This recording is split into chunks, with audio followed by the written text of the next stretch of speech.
Hello everyone, कैसे हैं आप सब लोग। एक बार फिर से आपका स्वागत है हमारे प्रोग्राम ज्ञान दीप में। मैं निखिल राणा, प्रवक्ता गणित। आज क्लास 9 मैथ्स के हम चैप्टर नंबर 13 को कंटिन्यू करेंगे and I hope you all are good. घर में रहिए, सुरक्षित रहिए और स्वस्थ रहिए। चलिए, हमने सबसे पहले मैं कुछ रिस्पॉन्सेज मेरे पास आ गए हैं। अंशु रावत एंड रिया, काफ़ी बच्चे थे जिन्होंने बोला था यस सर आप 13.2 एंड 13.6 4-5 बच्चों के हमारे पास अभी तक रिप्लाईज आ चुके हैं कि आप हमें कंटिन्यू करके पढ़ाइए 13.2 एंड 13.6 एक साथ, बिकॉज वो सिलेंडर का ही एक सब पार्ट है। कुछ आंसर्स मैंने क्वेश्चन दिए थे, उसके आंसर सभी नहीं आए, केवल एक बच्चे का आंसर आया, वो मैं भी रिवील नहीं करूंगा। मैं आप लोगों से चाहूँगा कि आप लोग भी उसके आंसर्स निकालें। काफ़ी बच्चे प्रैक्टिस कर रहे होंगे, ड्यूरिंग अभी लेक्चर चल रहा है तो वो प्रैक्टिस कर रहे होंगे, तो हम अभी नहीं देख सके। चलिए, अब जो क्वेश्चन हम करेंगे तो क्वेश्चन लिखें। बड़ा इंटरेस्टिंग सा क्वेश्चन है, बड़ा अच्छा सा क्वेश्चन है। इसको लिखें और इसको सॉल्व करने की कोशिश करें। चलिए, राइट डाउन। ज्ञात कीजिए एक बेलनाकार पेट्रोल की बंद टंकी, एक बेलनाकार पेट्रोल की बंद टंकी का पार्श्व या वक्र पृष्ठीय क्षेत्रफल का पार्श्व या वक्र पृष्ठीय क्षेत्रफल, दोनों चीजें एक होती है बच्चों। कभी आपसे पार्श्व बोलेगा तो घबराइएगा नहीं, वो वक्र पृष्ठीय क्षेत्रफल की ही बात कर रहा है। जिसका व्यास 4.2 मीटर है, जिसका व्यास 4.2 मीटर है और ऊंचाई 4.5 मीटर है, और ऊंचाई 4.5 मीटर है। ये इसका पहला पार्ट। सेकंड पार्ट, ध्यान से सुनिएगा सेकंड पार्ट को। इस टंकी को बनाने में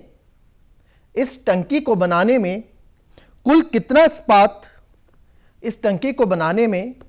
इस्पात यानी कि स्टील लगा होगा यदि कुल इस्पात का 1/12 भाग बनाने में नष्ट हो गया हो। मैं फिर से रिपीट कर दूं, इस टंकी को बनाने में कुल कितना इस्पात लगा होगा यदि कुल इस्पात का 1/12 भाग नष्ट हो गया हो। 1/12 भाग बनाने में नष्ट हो गया हो। इंग्लिश में लिख लें बच्चे फटाफट। फाइंड द लेटरल और curve surface area, find lateral और curve surface area of close cylindrical petrol storage tank that is 2.1 meter in radius, and 4.5 meter in height, second part इसका, how much steel was actually used if 1/12 of the steel actually used was wasted in making the tank, ठीक है। तो बड़ा अच्छा question है ये। आइए इसको सॉल्व करें। कैसे हम इसको सॉल्व करेंगे, चलिए। तो क्वेश्चन कुछ इस तरह था। एक हमारे पास टैंक है और देखिए क्वेश्चन में क्या बोला गया है, क्लोज सिलेंड्रिकल टैंक, है ना, क्लोज। इसको बस, ये बहुत इंपॉर्टेंट बात है, इसको ध्यान रखें। क्लोज सिलेंड्रिकल टैंक की बात यहां हुई है, क्लियर। तो एक टैंक हम बना दें और ये पेट्रोल टैंक है, ठीक है। बोला गया उसमें क्लोज सिलेंड्रिकल पेट्रोल टैंक है। क्लोज सिलेंड्रिकल टैंक यानी ठोस है, यानी कि यहां से भरा हुआ होगा। ये जो पार्ट है खाली नहीं होगा, हॉलो नहीं होगा, ये भरा हुआ है ना। भरा हुआ इन द सेंस ये यहां से बंद है। ठोस यानी कि ये खाली नहीं है, ये जो इसके बेस है क्या है, बंद है, ठीक है, ये बंद है। बोला गया है कि जो इसकी रेडियस है वो कितनी है, 2.1 मीटर। जो इसकी आधार की त्रिज्या है वो 2.1 मीटर है। और क्या बोला गया है, और हमें बोला गया है जो इसकी हाइट है वो 4.5 मीटर है, यानी 4.5 मीटर इसकी क्या है, ऊंचाई है। तो पहला पार्ट तो उसने बोला है कि भाई इसका क्या निकालो, लेटरल और कर्व सरफेस एरिया हमें इसमें निकालने के लिए बोला गया है। तो पहला पार्ट हमें इसमें बोला गया है, बहुत इजी है, कर्व सरफेस एरिया निकालना है। तो कोई भी इसमें दिक्कत नहीं है, 2πr/h हम यूज करेंगे। 2 × पाई की जगह 22/7, r की जगह 2.1 एंड h की जगह 4.5। ठीक है, यही वैल्यूज थी, हाँ यही वैल्यूज थी। अब काफ़ी आप फिर वही पॉइंट हटा दो, थोड़ी देर के लिए पॉइंट हटा देते हैं, 10 लगा देते हैं। 7 3 जा 21 दिख रहा है। अब क्या ये 10 कटेगा पूरा?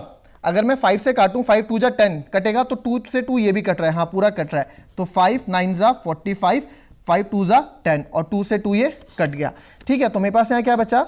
22 3 जा 66 इंटू 9/10, 9 6 जा 54, 5 कैरी हम लेंगे, 9 6 जा 54, 54 और 5 59, 594/10, 10 है यानी कि 1 0 है तो 1 के बाद पॉइंट लगा देंगे, तो 59.4 मीटर स्क्वायर। ये मेरा क्या आ गया?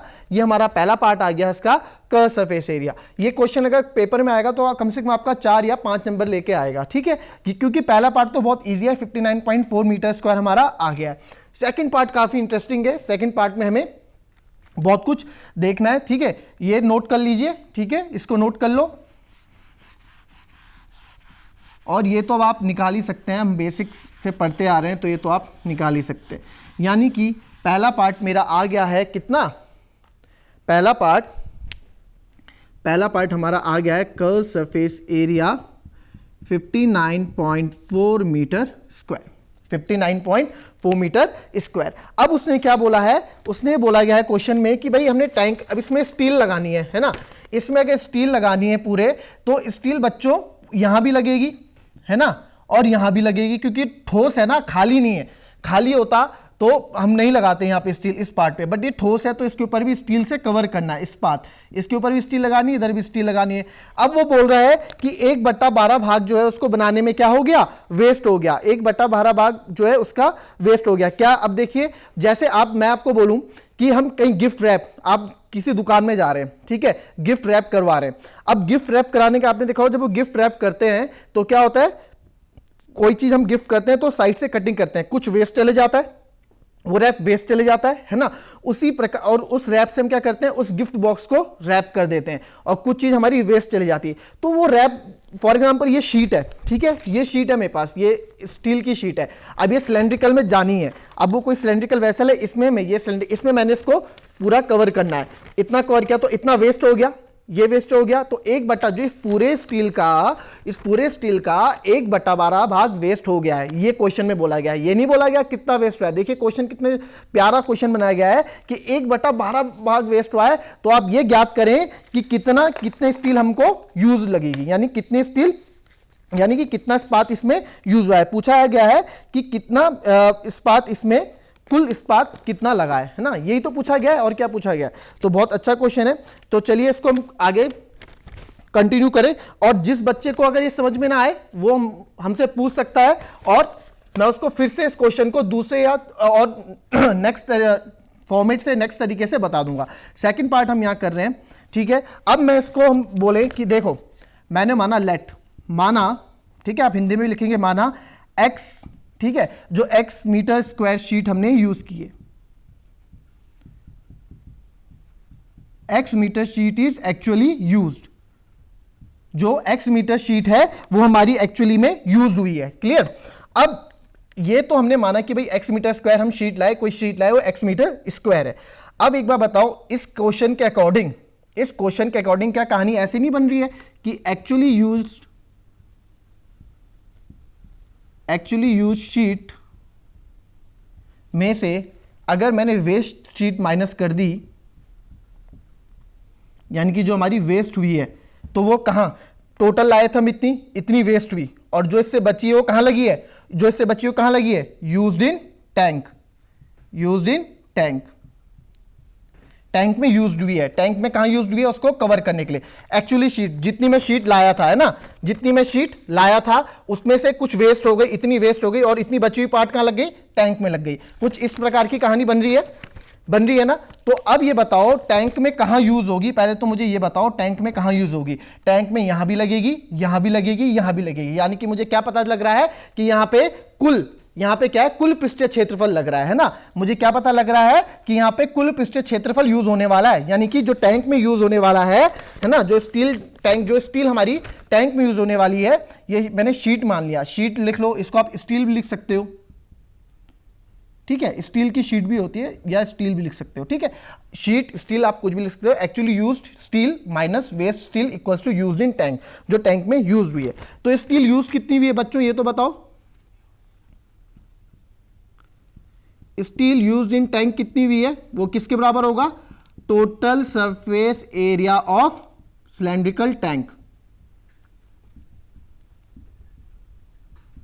Total surface area of cylindrical tank, यानी कुल पृष्ठ क्षेत्रफल किसका, उस सिलेंड्रिकल टैंक का। क्लियर।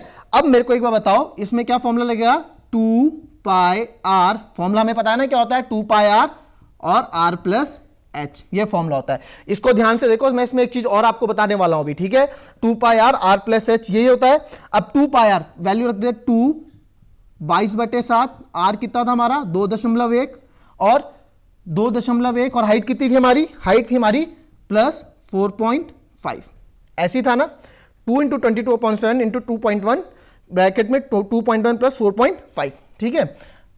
थोड़ी देर के लिए हटा दो इसको, ठीक है, 7 × 21, 22 2 = 44, 44 × 3 × 2.1 प्लस 4.5, प्लस तो आप करना जानते ही होंगे, ठीक है, 2.1 प्लस 4.5 हो जाएगा 6, 5 1 6, 4 2 6, 6.6, 44 × 3 × 6.6 अपॉन 10 भी है, ये वाला 10, ठीक है, ये वाला 10 भी है, इसको भी अगर आपको हटाना है तो एक यहां लगा दो, ये आ जाएगा 100, ठीक है। अब इसको मैं इतना नोट कर लो, ठीक है, इतना नोट कर लो, उसके बाद इसको कैलकुलेशन को आगे बढ़ाते हैं, ठीक है। एक्स मीटर स्क्वायर हमने यूज किया है, ठीक है, और ये चलो ये मैं फिर से बता दूंगा क्या था।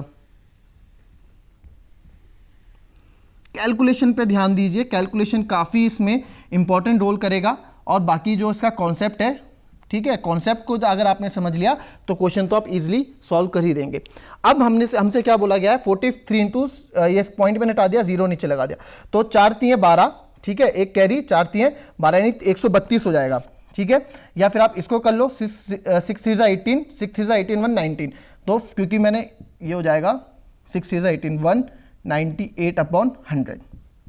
मैंने क्यों किया ऐसे, क्योंकि मुझे पता है 4 से मल्टीप्लाई करने में मेरे को ज़्यादा इजी होगा बकाया 6 से, ठीक है। अब मैं इसको मल्टीप्लाई करूंगा 198 × 44, तो बस एक बार 4 से करना है, 4 8 = 32, 3 कैरी, 4 9 = 36, 36 और 3 39, 4 1 = 4 और 3 7।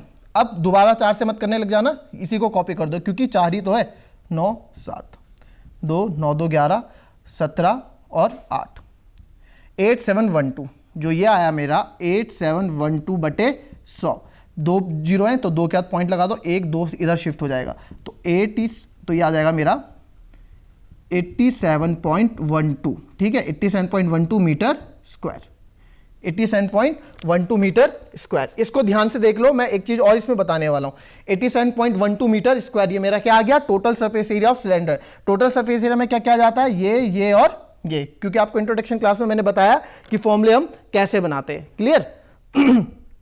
आप ऐसे भी कर सकते हैं, कभी आपको फॉर्मूला लर्न नहीं आ रहा हो और हमने कर्व सरफेस एरिया निकाला है, इसका भी तो यूज कर सकते हैं हम इसमें। कैसे करेंगे आइए देखते हैं। ये भी सही था, एक पार्ट ये, ठीक है। हमारा आंसर 87.12 ही आ रहा है, जिसको कॉपी करना है इसे भी कॉपी कर सकता है, और जो मैं दूसरा तरीका बता रहा हूं उसको भी आप कॉपी कर सकते हो।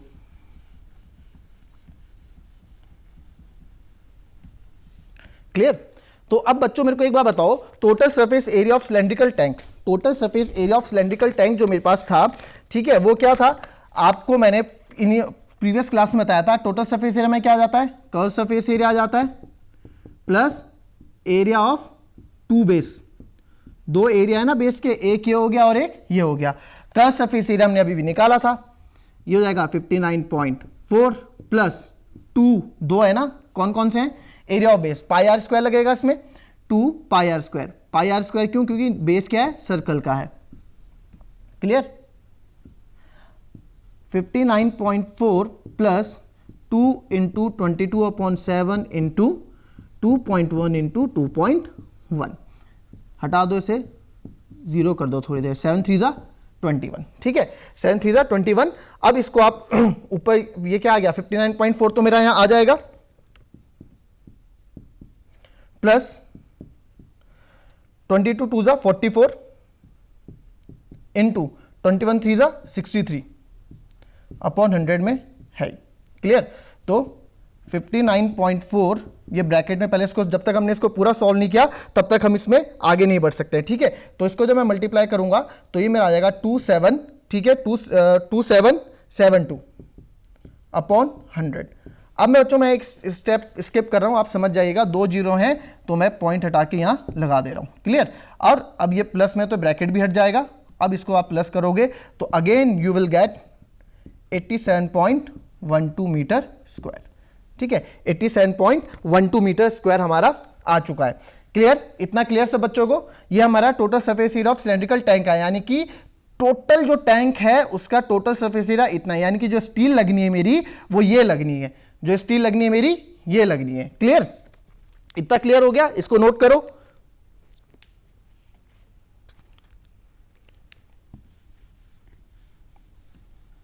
ठीक है, दोनों तरीके हैं। टोटल सरफेस ऑफ सिलेंडर हमने क्या होता है, curve surface area plus area of base, हम ये लगा के भी आंसर निकाल सकते थे। क्लियर? आप लोगों को क्या है ना, हर तरीका आना चाहिए, हर तरीका आना चाहिए।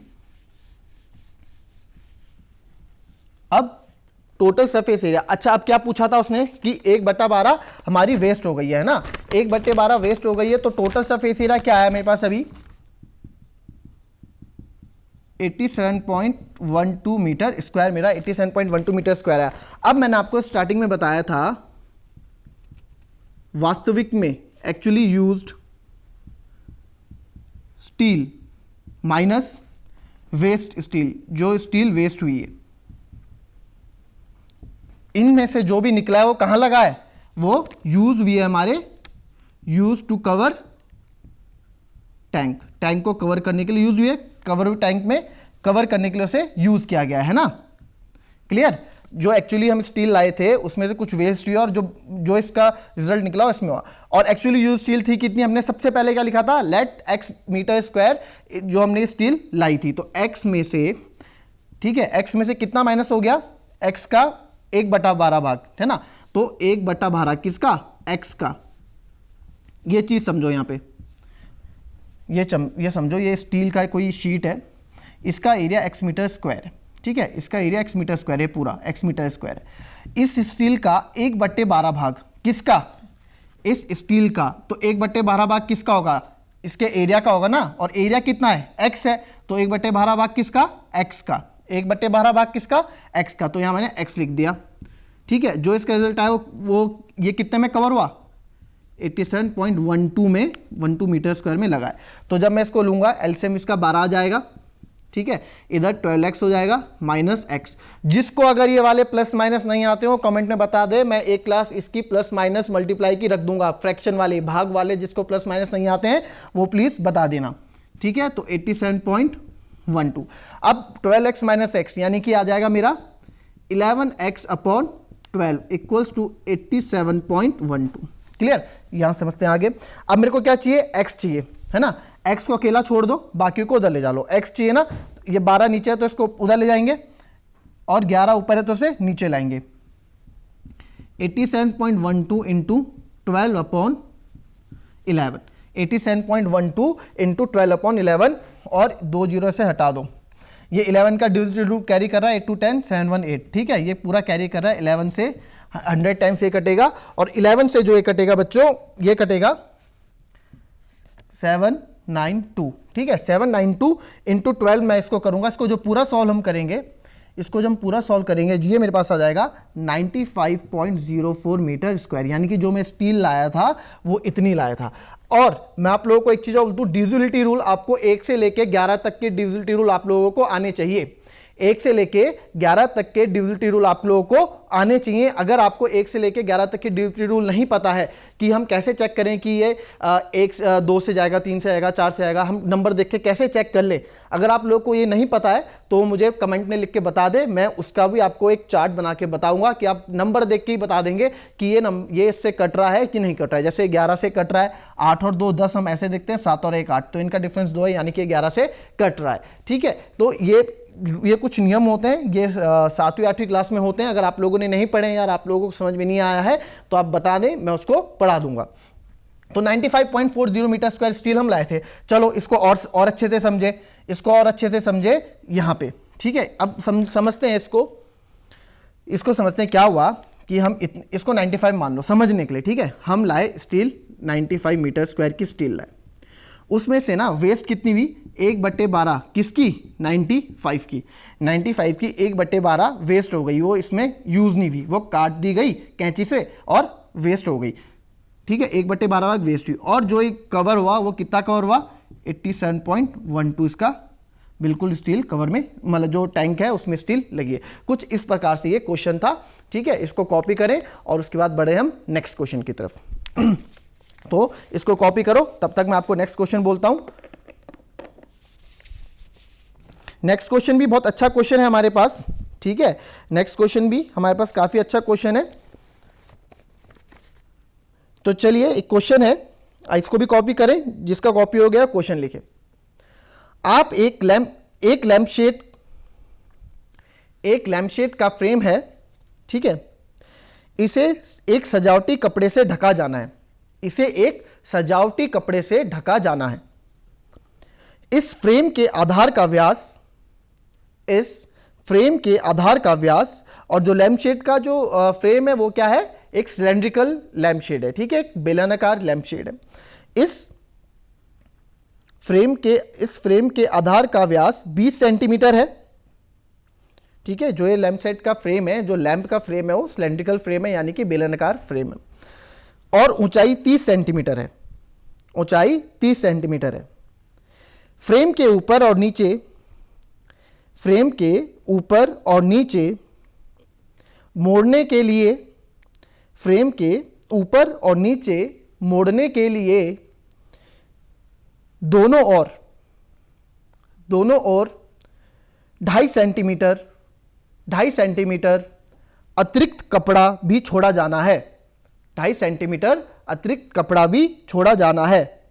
ज्ञात कीजिए कि लैम्पशेड को ढकने के लिए कुल कितने कपड़े की आवश्यकता होगी। ज्ञात कीजिए कि लैम्पशेड को ढकने के लिए कुल कितने कपड़े की आवश्यकता होगी, ठीक है। इंग्लिश मीडियम के बच्चे क्वेश्चन लिख लें।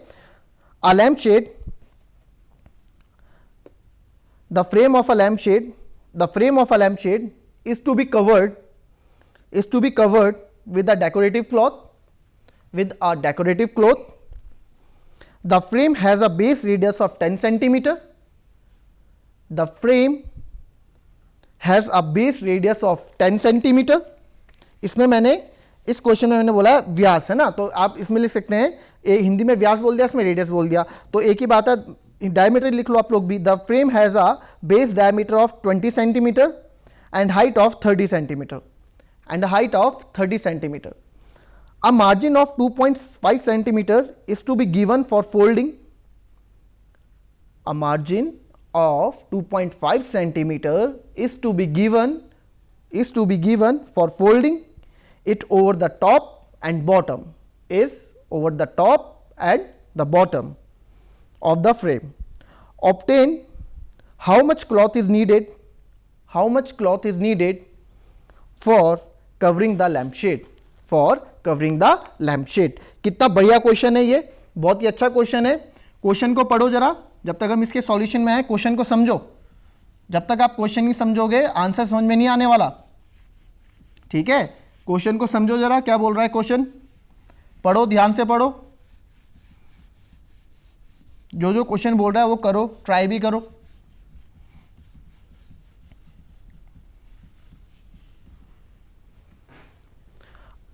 अब क्वेश्चन हमारे पास क्या है, एक लैम्प शेड है, ठीक है।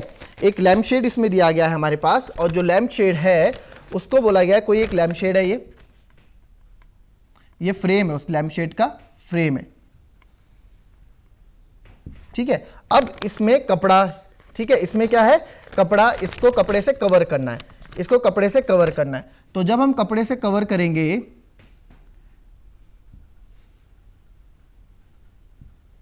तो कपड़ा, जाहिर सी बात है, लैम्प शेड के यहां तो कपड़ा लगेगा ही लगेगा, इसके कर्व सरफेस पे, इसके वक्र पृष्ठ क्षेत्रफल पे यहां तो कपड़ा लगना ही लगना है ना। यहां आप देख रहे हैं, यहां पे तो कपड़ा लगना ही लगना है, ठीक है, यहां पे कपड़ा लगना ही लगना है। क्वेश्चन को समझे, यहां कपड़ा लगेगा ही लगेगा। अब ये जो इसकी हाइट है, जो इसकी अपनी हाइट है वो कितनी है, 30 मीटर इस फ्रेम की, ठीक है। और 2.5 मीटर कपड़ा यहाँ छोड़ा है फोल्ड करने के लिए, ऊपर और नीचे दोनों साइड, है ना। 2.5 मीटर कपड़ा उन्होंने छोड़ा, उन्होंने बोला है कि 2.5 मीटर कपड़ा हमने छोड़ा है। अब बच्चों ये कपड़ा ना यहाँ से फोल्ड होके अंदर लगेगा, ये क्यों छोड़ा है, क्योंकि फोल्ड होके अंदर लगेगा इधर से। यहाँ से देखो, यहाँ से लैंप जाएगा, ये जगह लैंप के लिए है और ये ऊपर ऑक्सीजन के लिए है ना, ये लैंप के लिए ऑक्सीजन के लिए। फॉर एग्जांपल अगर मेरे पास ये लैंप है, ठीक है, ये मेरे पास, अगर मैं आपको इसको एक छोटे से एग्जांपल से समझा दूं, हमारे पास ये लैंप है, ठीक है। अब इस लैंप को क्या करना है, इस लैंप को कवर करना है पूरे कपड़े से, पूरे कपड़े से कवर करना है। अब कपड़ा ऐसे तो नहीं छोड़ दोगे ना, लटकता हुआ नीचे, लटकता हुआ कपड़ा तो नहीं छोड़ दोगे। अगर इसके पूरे चारों तरफ मैं कपड़े से डिजाइन वाला कपड़ा से कवर करूं तो कपड़ा नीचे तो नहीं छोड़ोगे, वो कपड़ा यहां से क्या करोगे, इधर चिपका दोगे, चाहे पिन से चिपकाओगे, चाहे जैसे आप फोल्ड करके सिल दोगे, इधर से भी ऊपर आप चिपका दोगे। तो वो 2.5 मीटर कपड़ा इधर भी छोड़ा है, 2.5 मीटर कपड़ा नीचे भी छोड़ा है। ये इसमें बोला गया है क्वेश्चन, कुछ इस प्रकार ये क्वेश्चन है। और हमसे पूछा गया है पूरा, इसमें पूछा गया है कि कुल कितने कपड़े की आवश्यकता होगी। तो कुल कितने कपड़े की आवश्यकता होगी, बहुत ही सिंपल क्वेश्चन ये था, है ना, बहुत ही ज्यादा सिंपल क्वेश्चन ये था। तो यानी कि मेन बात आपको पता है, इसमें कर्व सरफेस एरिया का यूज हो रहा है, कर्व सरफेस एरिया का इसमें यूज हो रहा है, कर्व सरफेस एरिया। तो 2 पाई RH आपको पता है ना।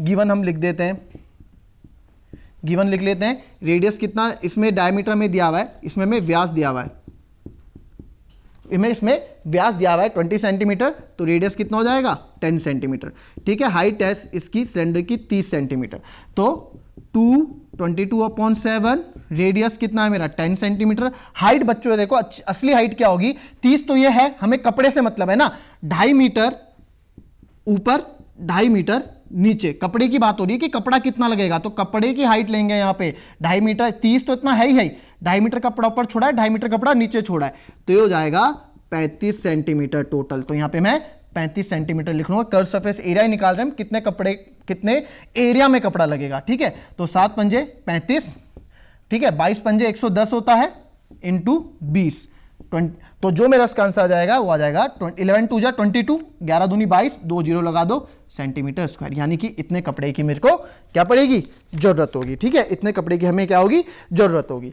अब बहुत ही इंटरेस्टिंग क्वेश्चन ये था बच्चों, ये आज आपने 2 क्वेश्चन, अलग अलग तरीके के 2 क्वेश्चन सीखे, और ये क्वेश्चन बड़े कॉन्सेप्चुअल क्वेश्चन थे, तो इनको आज रिवाइज करें और खुद करें, उसके बाद आप पहले समझें और उसके बाद बिना देखे खुद करें, ठीक है। ये नए क्वेश्चन थे और आज के लिए हमारी क्लास यहीं समाप्त होती है। जिन बच्चों ने प्रीवियस लेक्चर ना देखे हो या फिर आपका लेक्चर छूट गया हो, तो आप हमारे DD उत्तराखंड ज्ञानदीप में ये लेक्चर यूट्यूब में DD उत्तराखंड ज्ञानदीप में आप ये लेक्चर देख सकते हैं। तो आज के लिए हमारी क्लास यहीं समाप्त होती है। Thank you and have a nice day.